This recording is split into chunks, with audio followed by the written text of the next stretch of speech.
ખંભાત નગરપાલિકાના નવા હોદ્દેદારોની આજે નાયબ જિલ્લા વિકાસ અધિકારી રૂબી રાજપૂતના અધ્યક્ષ સ્થાને વરણી કરવામાં આવી હતી।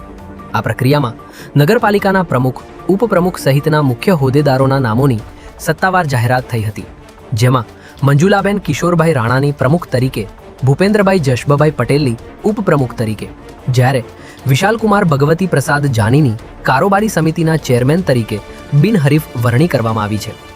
ખંભાત નગરપાલિકાના દંડક તરીકે ચિરાગ પરાગભાઈ શાહની વરણી કરવામાં આવી છે, જ્યારે ખંભાત નગરપાલિકાના શાસક પક્ષના નેતા તરીકે મનીષભાઈ અરવિંદભાઈ ખારવાની વરણી કરવામાં આવી છે।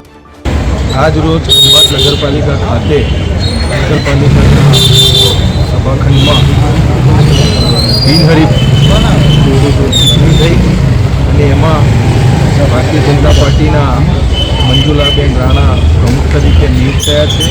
સાથે ભૂપેન્દ્રભાઈ પટેલ નગરપાલિકાના ઉપપ્રમુખ તરીકે નિયુક્ત થયા છે અને આવનારા સમયમાં ખંભાતમાં ખૂબ સારા વિકાસલક્ષી કાર્યો ભારતીય જનતા પાર્ટીના તમામ ચૂંટાયેલા પ્રતિનિધિઓ કરી કરવામાં આવશે।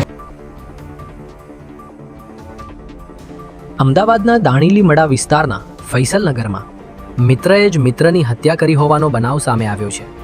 ફૈસલનગરમાં રહેતા અરબાઝ મણિયાર અને જુહાપુરામાં રહેતો અમન પઠાણ બંને મિત્રો હતા, પરંતુ છેલ્લા કેટલાક સમયથી બંનેના પરિવારો વચ્ચે અણબનાવ ચાલી રહ્યો હતો।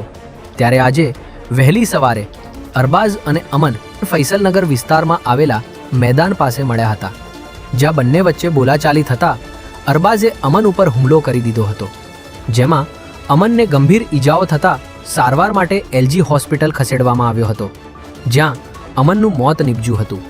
ત્યારે સમગ્ર મામલે પોલીસે હત્યાનો ગુનો નોંધી અલગ અલગ ટીમો બનાવી આરોપીને ઝડપી લેવા માટે પ્રયાસો હાથ ધર્યા છે। અમદાવાદ એરપોર્ટ પર 50 કરોડના હેરોઇન સાથે મલેશિયાથી આવેલા પેસેન્જરને ઝડપી લેવામાં આવ્યો છે।